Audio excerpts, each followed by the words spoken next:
Hello. So, this podcast is regarding the topic of meningoencephalitis. Now, I happened to watch a video recently about meningoencephalitis affecting people in Kerala, and that it's there in other parts of the country too, other parts of the world.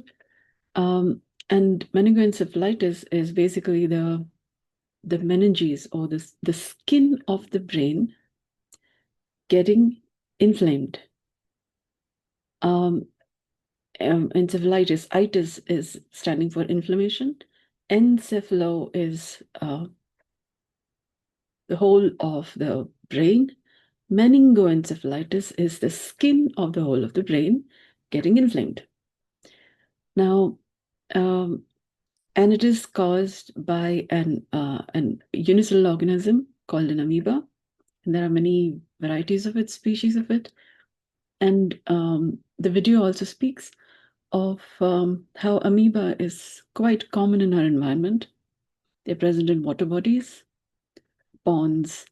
They're also present in the taps, in our heaters, for example, as biofilm, a slimy layer of microorganisms.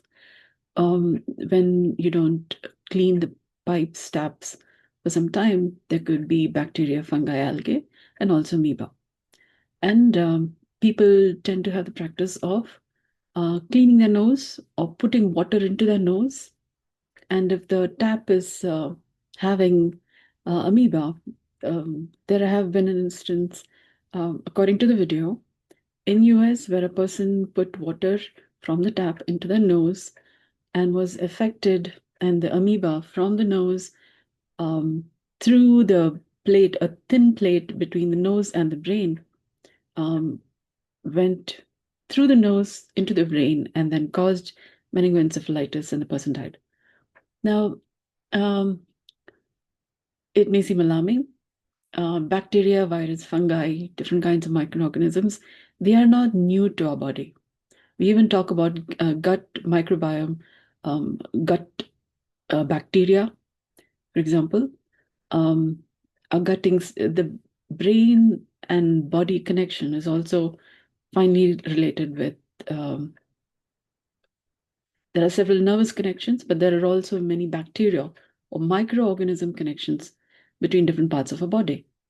For example, there are bacteria in our uh, around our stomach area, which if it gets a little too much, you could get hiccups, or you could get several kinds of um, infectious condition, a disease condition, because there is a microorganism in a part of a body more than they need to be.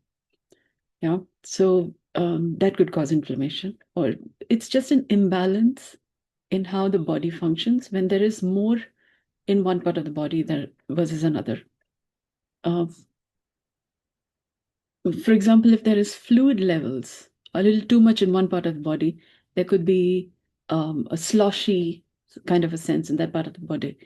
And then there is discomfort from fluid being in imbalance with the matter being in imbalance with the gaseous content. Earth, water, fire, air, spirit, space. If there's an imbalance between these in any part of the body, then there would be a disease consequently. Microorganisms is part of how our body functions. And then there is healthy microorganisms, and then there is unhealthy microorganisms. And things could get unhealthy when there is too much of what is generally regarded as healthy too. And of course, unhealthy microorganisms, they cause disease. But um, when often there is a balance between healthy and unhealthy, because we are living amongst people. Vaccination, for example, um, is an attenuated the potency of the microorganisms made lesser and then injected so that a body produces natural defense mechanisms so that the body doesn't get into disease states because these microorganisms are in the body. That's what happened during the COVID-19 vaccination. So to treat the body with the organism of a softened so to speak, version of the microorganism. So the body produces natural protective mechanisms so the person doesn't die. Yeah. So that's some of the function of the vaccination. Now, our body may not be being vaccinated for all kinds of microorganisms. There are several kinds in the environment. And when the body has a natural ability to balance between the effect of the microorganism on the body and our natural ability to um, be healthy in spite of it. For example, we get a cold. Um, when we're able to adjust our bodily physiology, a mechanism, such that we go beyond the infectious, the effect of the microorganism on our body, then we be healthy. We get healthy. So there is a certain immunity, a certain vaccination, so to speak, or inoculation, so to speak, that our body is getting conditioned with in the environment. And then there is the health organizations who recognize certain species of microorganisms, which we which has been recognized as it's better to then vaccinate, and then we get to culture a certain natural resistance, a natural protection of the body against them. That's where there are these government initiatives to vaccinate. But having said that, meningoencephalitis is an inflammation of the skin of the brain. We have the skull. Inside the skull, out in the outer surface of the brain, is also skin. Similarly, the heart has a skin, pericardium. The lungs have a skin, the pleura. Liver has a skin, the hepatic capsule. The intestines, they also have a certain skin, the peritoneum. Different parts, it's like a bag, and then there are different organs in them, and the organs themselves have certain skin, yeah, of their own names. Muscles are encased in a certain skin within which are muscle fibers. Bones have a skin, yeah, periosteum. So a body functions like several parts within certain organized structures. And meningoencephalitis is the inflammation of the skin of the brain. Okay. The skin of the brain is interestingly formed. Now we have right hemisphere, left hemisphere of the cerebrum. Cerebellum also. So it's like we have two parts of the brain, yeah, on the surface. And in the middle, it's called the midbrain. There are related parts. So they may not be very distinctly present as left and right sides. Yeah, they're related parts. And then there is it's called the first brain. The first brain is more like a reptilian brain. The middle brain is somewhat called as a mammalian brain. There are related parts. And the neocortex is like the third evolution of the brain. Yeah, where there is the cerebrum, more. And there is a left and right sides.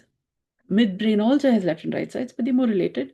And the primitive brain, the reptilian brain, is also kind of related with the brain stem and those parts, but they are more internally present. Yeah, and they are more.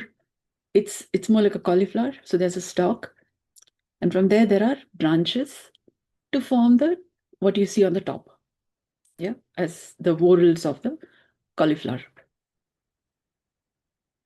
And the skin forms inside, like there's a cerebrum, there's a skin that forms outside, but it also goes inside.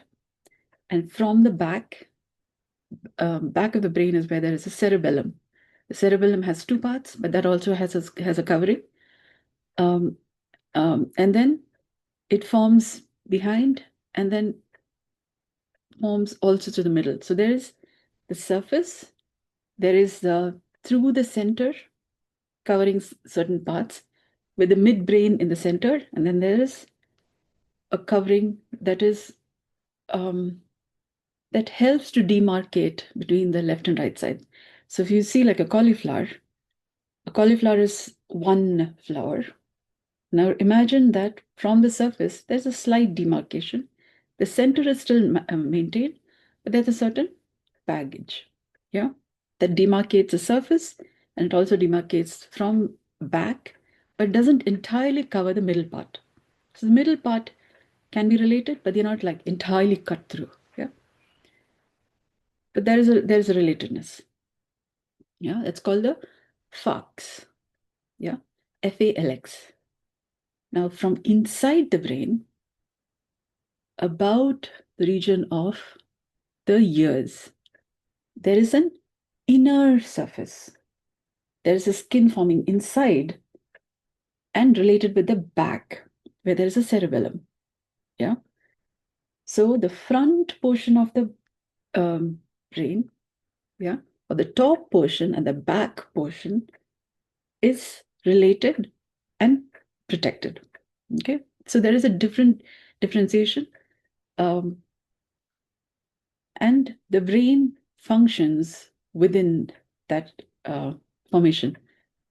So when we are breathing, for example, so I have a biodynamic method of healthcare. I'm trained in the biodynamic way of thinking, modality of healthcare. Now, allopathy is through um, it's been called as a modern medicine, pills, yeah, in terms of body anatomy structures. Ayurveda is in terms of fluids, vata, pitta, kapha. So it appreciates the body from the fluids. Yeah. Unani, for example, appreciates the body in terms of hormones from the perspective of hormones. The pranic healing in terms of the prana that moves through nadis, yeah, through channels, energy channels. Reiki in terms of energy, but not particularly in terms of tissues and body compositions. Yeah. So different methods of healthcare look at the same human body from different perspectives, and then works on healing health from those perspectives.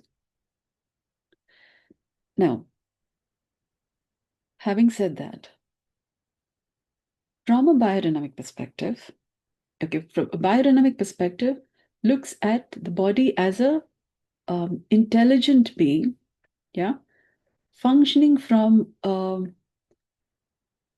animating principle. Yeah. Now it's like the software. I have a phone here. Yeah. Now there's something that does not animate the phone, which animates me as a living being, or an animal, or a plant. Yeah. And that animating principle has a certain intelligence.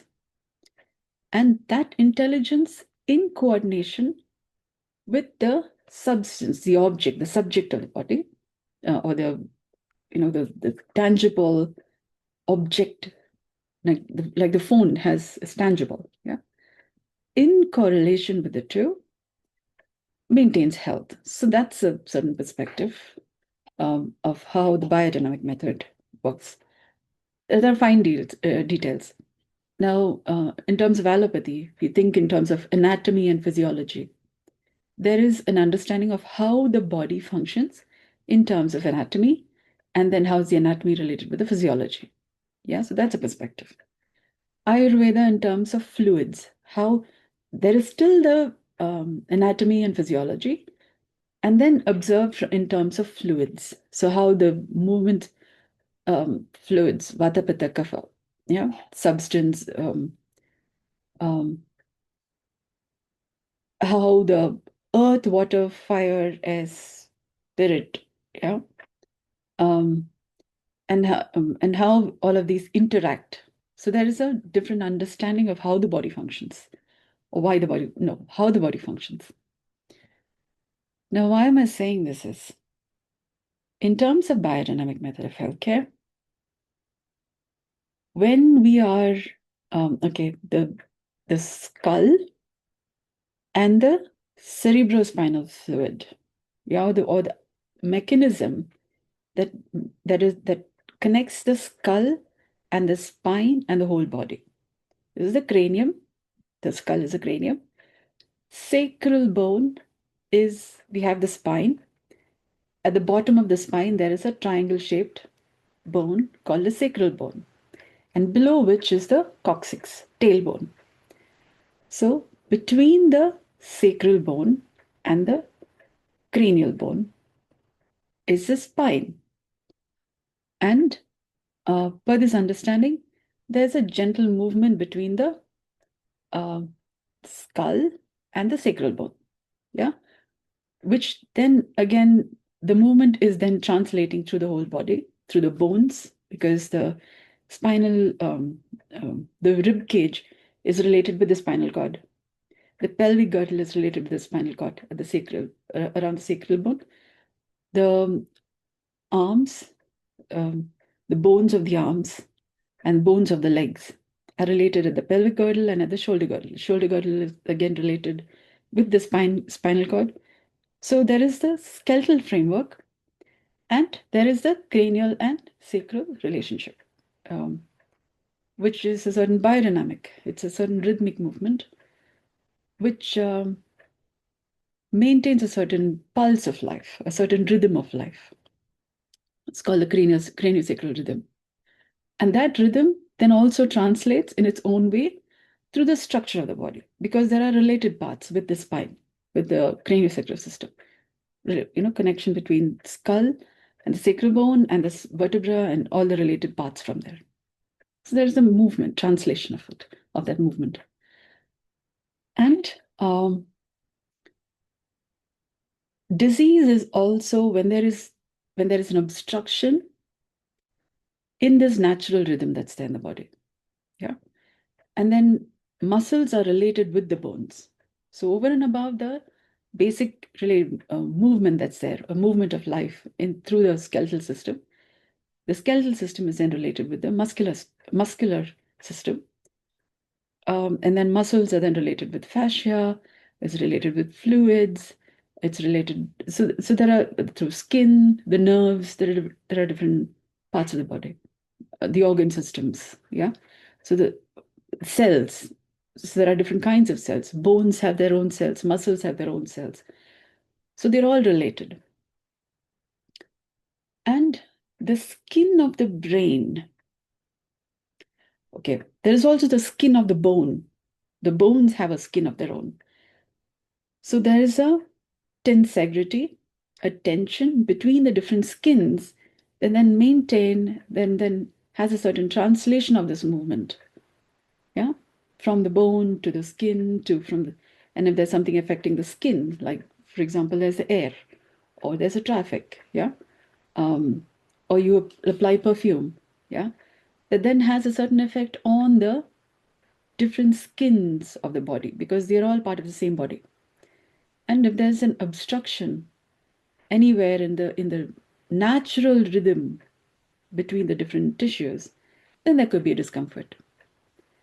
And what I found is this discomfort can be resolved such that we are maintaining health. So this is where I call I differentiate my work. It's a little specialized form of the biodynamic method, which I call meristem intelligence, because this is more person specific, where a person is born from their own unique backgrounds, their own genetic makeup, their own likes and dislikes. So a person's composition, they may have been born in one place, gone through different conditioning, living in another place. For example, they are students or they are working professionals. They're living in another place. And their environment influences them differently than when they were, say, with their parents. Yeah. So the health of a person gets more nuanced. So what makes you different from, say, your twin? Maybe they're another place. Yeah. Related genetic material, yet you may be specifically different, yeah, because you occupy different time space. Now, why am I saying this is this through medicine intelligence, it gets more specific, person specific. And we are still humans. So there is something common as a human being, as a human species across the planet. And then there's something unique about each person in how a person's physiology functions vis-a-vis humans. Yeah. Um, which may be why my heart beats at a particular pace, different from my twin. Yeah. Or my sibling or neighbor. We each have our own unique heartbeat and respiratory rhythm and life beat, thinking process. And how our body responds to microorganisms or influences. Yeah.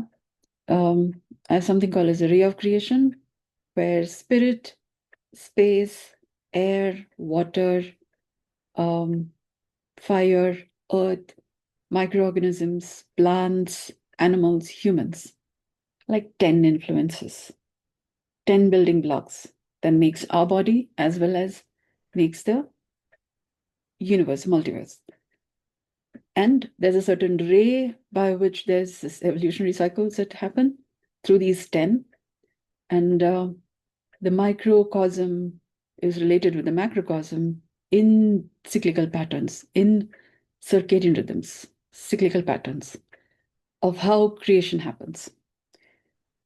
Now, my stage of development as a person may be different from another person, yeah, because they are born at a particular date and time with their conditioning environments, and consequently the health of their composition, their choice of food that then affects that person, my choice of food, my lifestyle affects my health, and consequently my ability to resist or um, resist disease or be more susceptible to anything, and then what I do to then go beyond health challenges. Yeah. Meningoencephalitis is affecting the skin of the brain. And brain is not just limited to the skull, because when we say central nervous system, it's not just the brain, but it's also the spinal cord that goes all the way from the cranium skull and the sacrum, tailbone. And then there are nervous systems. There is a nerve fibers from there to the periphery. So there's a central nervous system, brain and spinal cord, and peripheral nervous system, that which comes from the brain and spinal cord to the rest of the body. And this whole system has a skin, the skin of the nervous system. Yeah. And meningoencephalitis is more an inflammation of the skin of the brain, may or may not have translated to the skin of the spinal cord. But there is the cerebrospinal fluid, which is common between the brain and the movement of the spinal cord. Yeah, it lubricates the brain and the spinal cord. And then through the connection of the brain and spinal cord, there is movement of CSF, cerebrospinal fluid, through the nerves, through the lymph, for example, the different fluids, the blood-brain barrier, they say. Yeah. Then there may not be blood directly lubricating the brain, but there are connections by where blood and the different other fluids, cerebrospinal fluid, lymph, for example, that then helps to maintain the health of the brain. Like there's a drainage system through which things that is not necessary by the brain can be taken by the body and then moves through the circulatory system, and then pours into the heart. The heart then again goes through this cleaning system, and then deoxygenated blood is then oxygenated. Different contaminants are then also processed through different parts of the heart. Then there's a kidney, which is very close to the heart. At the back, there's a liver, there's a spleen. Um, um, so there are different systems in and around the heart. Yeah, that then help to clean the system, rejuvenate, include necessary nutrients so that the blood, the different body systems are functioning well. So the whole system is maintained healthy. There's a cleaning and several factors working together to maintain health. And if there is a problem in any of it, it's like the plumbing that's a little jammed, then there's a little discomfort. Yeah, or the electric circuitry gets a little jammed, and there's a little discomfort. And then what, like in a house has plumbing, electricity, the building construction, the tissues, the different rooms is like the different tissues, organ systems of the body. So if there's a problem there, then we go resolve them, and then the health of the house is restored. Similarly, the health of the body gets restored. So in medicine intelligence, I call it the knowing of the body. There's a knowing of different parts of the body of how to function normally. And when that knowing, that ariva, that knowing is a little cue, it's like the software of the system gone a little kaput. And then the software is not functioning as well as you'd like to. You want to do something, but it's doing something else. So when that body part has kind of forgotten how to function normally, that's when you also have a disease. Or how that body part knows to function in coordination with another body part or the rest of the body. If that knowledge is a little off, then also you have a disease. When you restore the knowledge of how to function normally, then the system is functioning normally. Electricity, because a little kaput, as like that system is forgotten or having a little difficulty functioning normally. You restore it and health is back there. Yeah. So the meningoencephalitis, inflammation of the skin of the brain. We have different kinds of microorganisms in the body. And when there is an imbalance and they are being a little too active, yeah. For example, there's an E. coli in the stomach. If they're a little too active, you could get hiccups and you could get different kinds of discomfort, bloating, yeah, or just a little acidic or a little queasy sense. And and then you restore the balance. Whatever may be the cause for that imbalance, you restore it. And then E. coli has a certain function. If it's not there, you have a problem. If it's there too much, you have a problem. Similarly, amoeba and many bacteria and algae and many organisms are there. Yeah, that's one of the things that makes you you versus somebody else. You have a certain microbial composition which is different from another person. Also, one of the things that makes you you. Inflammation of the brain. You could be having certain thought lines different from another person because there is something called as endosymbiosis. The nervous system that your body is also formed from, over cycles of evolution, certain virus becoming part of the um, anatomical composition of, for example, apes. And then there's a certain ways of thinking working in coordination with the virus that then form the human brain. Yeah. So we have viral DNA part of the brain composition. Yeah. Um, and then, so I have a way of thinking that's different from another person because the viral composition by which my brain functions would be different from, say, somebody else. And then there is a normal function, healthy versus unhealthy. Yeah. So in that sense, for some people, headache may be normal. Yeah. For they may always have had headaches. Or they have a sense, and then what do you do to restore so that you're not having headaches? Which means different people have different composition and what we do to maintain health. Now, having said that, amoebic meningoencephalitis is when the amoeba has in some way affected your brain skin and maybe causing headaches, vomiting, and maybe a little sense of a sensory disorientation or um, a sense of an imbalance. Yeah. So there are three main symptoms which has been said. I will just pause and I'm going from Wikipedia. It says primary amoebic meningoencephalitis, also known as negleriasis. That's the kind of species which then causes it. Apparently, it says is an almost invariably fatal infection of the brain by a free-living protozoan. Symptoms include headache, fever, nausea, vomiting, a stiff neck, confusion, hallucinations, and seizures. Yeah.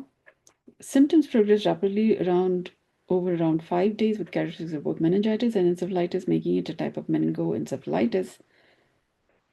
Um, yeah, death usually occurs within 1 or 2 weeks of symptoms onset. That sounds very serious. But the point is, there are symptoms. Symptoms include headache, fever, nausea, vomiting, a stiff neck, confusion, hallucinations, and seizures. When you notice any of these symptoms, just like you have a cold, you could have a certain tingly sensation, a certain irritation, and then you do something to that's like a aura of a symptom. The symptom may not have showed up, but you have a little discomfort, and then over time you could be having all the sniffles and all that stuff. So there are symptoms by which you can recognize meningoencephalitis. The point is, when you notice symptoms, you can do something to go beyond the effect of the influence of the infection, of the inflammation on your body, by which you restore the normal functioning, the knowing of the brain, of the tissues, of how to function normal. When there's a symptom, there's a discomfort. It's like a child who does not like something and then you go yeah, you go a little cranky, a little not so ordinary, like when healthy. And then you resolve the concern and then you're all happy, nice, and then fine, and then beautiful, and then yeah, so that's why. You notice these symptoms, cranky symptoms, that's that part of it's like a child having a little discomfort. You recognize any kind of symptoms, irritability, discomfort, a little, you're not as clearly thinking, there's something off. You can do something to restore normal function. Now, here's something what you can do. I call it movementless yoga. Okay? And this helps to slowly bring back the balance. It takes time, but if you notice symptoms, no matter what the cause, the influence, you can begin to start restoring function such that you're not getting into trouble. Because they're listing it here, they're listing it here as a fatal. Yeah? Being alive, protection of health is better than prevention of disease is better than cure. So, if you notice any of these symptoms, if you notice a symptom of discomfort is just about the head, pay attention to your left and right sides of your head. You have two ears. Inside the ears, if you put your fingers inside your ears, there is warmth. You can notice warmth. If you're having too much of tension in your head, for example, it could be like if you've seen these cartoon characters, you have like air coming out. The heat will be a little more. Yeah. In terms of science, bodily science, in terms of signs of inflammation, too much of heat is also called as calor. Too much of heat is a sign of inflammation. Yeah.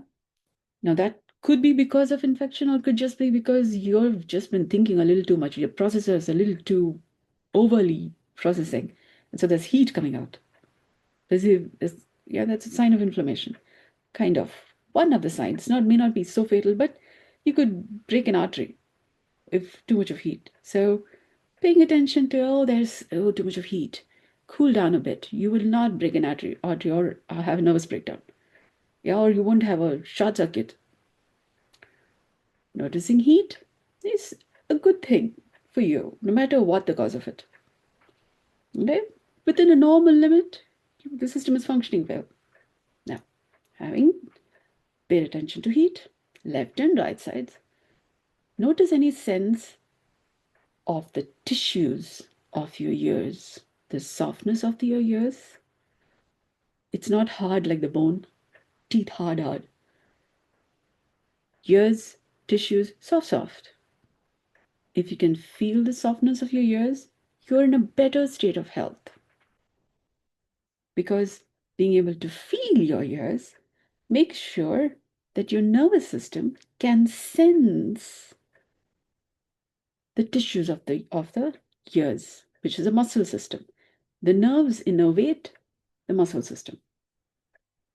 And if you can feel the softness of your ears, your nervous system is in a better state of health than being inflamed. When inflamed, it's just like a system goes cranky. Yeah. And it's like a child who cannot sense unless you're calm and cool and then, oh, and, yeah.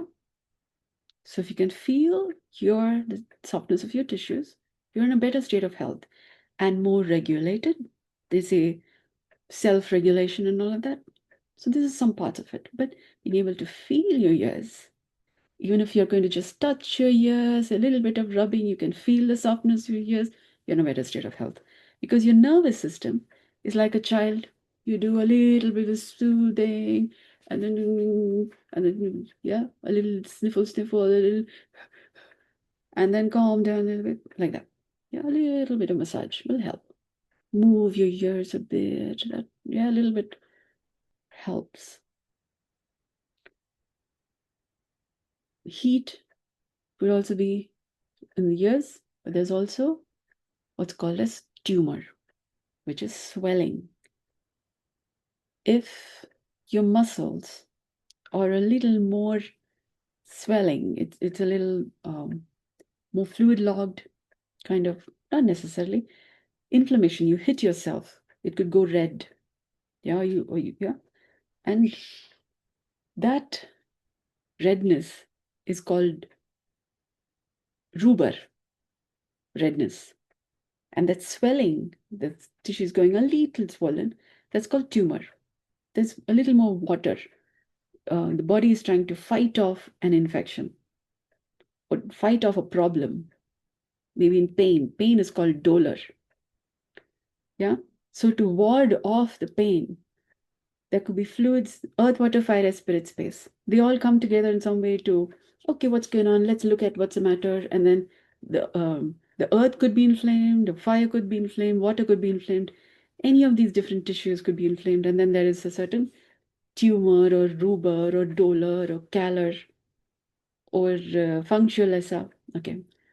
Dolor is pain, rubor is redness, calor is heat, tumor is swelling, functional is that part of the body not functioning as well. Okay. There's also sonar. A child not happy goes, yeah, cry. Tissues, when inflamed, they make a certain sound. You may not be able to hear it. But a doctor with a stethoscope can hear the sounds from the lungs, rales, rales, ronchi, different kinds of sounds that's coming from the sounds of a healthy versus unhealthy lung, heart, through the stethoscope. They can listen. If you can listen to your heart and lungs through a friend's stethoscope, you can still listen to your own body's sounds in that sense. The stomach also has sounds, intestine sounds. So there are different sounds, healthy sounds, unhealthy sounds. Inflammation, there's a lot of thoughts, lots of, you just can't think. It's just a little quay. Yeah, that may be different kinds of tissues going a little, making more sound. One or the other parts of the brain making more sound to the exclusion of any other things, any other sounds. For example, when there's clarity, you can maybe hear thoughts. Yeah. Or there's too much of thoughts, a lot of thoughts happening. There could be a lot of nerves, a little more hot. Yeah. Because the processor is a lot of things, a lot of things connecting with many things. So your hearing has, you're having overcrowded thoughts. If you touch and hear, you feel your ears, it could be hot. The processor is more on. Yeah. And then you walk around a little bit, drink some water, look at the greenery, listen to some music, a little more cool down, calm down. Good for you. Yeah. Somebody in that process talks to you something which you don't like, you'll have an emotional reaction. Your face all goes red, and then you'll hear sounds or you'll react in a way. That's because this central processing system is going through a little bit of an overload. Yeah. Anger, different emotions is one of the symptoms. Yeah.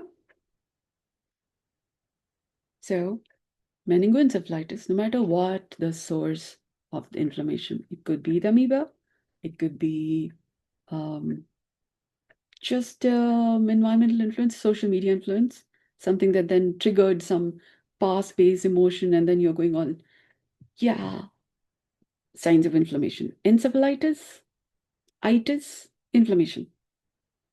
There are many of these symptoms, not so good for your central processing system, not so good for the health of your body. Yeah, because when you're a little inflamed, you don't function like yourself. You become a little different. Yeah, and you're a reaction waiting to happen or a trouble. It's a bit like a landmine. Yeah, you don't know. Either you could cause trouble or somebody else cause trouble, and anyway, balance goes off. Yeah, that's not so very healthy.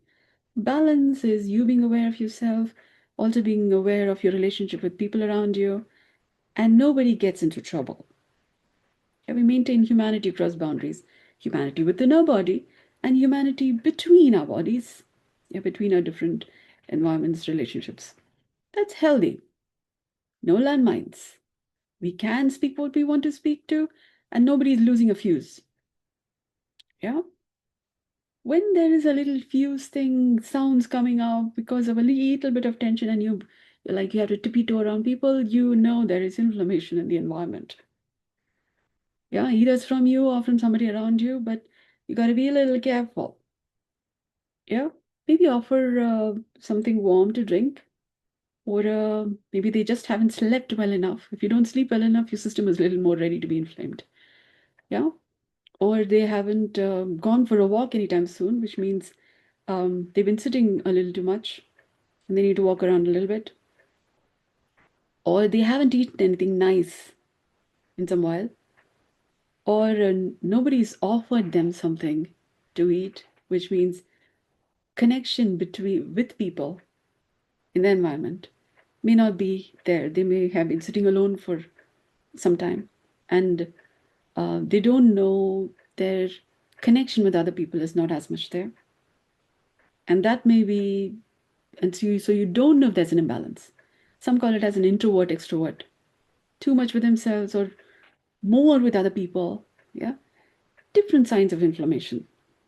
Yeah, there's an imbalance between giving and taking, listening and speaking, different signs of it. Nevertheless, health is when there is a balance, where it doesn't feel like you're tippy toeing on landmines. Yeah. So if you notice any of this, we got a lot of inflammation to heal. Yeah. If you're not feeling safe to speak what you want to and having a moment, so we can help ourselves and our environment become a little more healthier, no matter what the microorganism affecting. There could also be red fire ants, yeah, which is in some way sometimes causing inflammation of the earth water fire spirit space. And that earth water fire spirit space, a little inflamed, then affects our earth water fire spirit space. And then that's like environment, it's like you have this malapadakam, yeah, a chain of um, crackers. One starts, another thing, it's a chain reaction. And if everybody is going to be just inflamed and just going to be a reaction, not so good. Yeah, there's going to be a lot of sounds, not very healthy. So if one person can be healthy, maintaining the common sense and the sense of knowing and what is healthy, that kind of stops the chain of inflammation.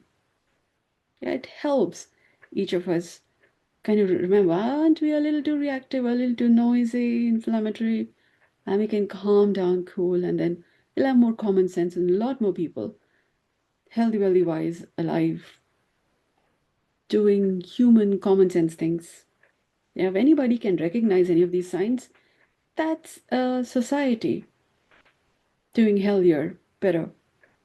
Yeah, and then we can think about how we can improve the situation.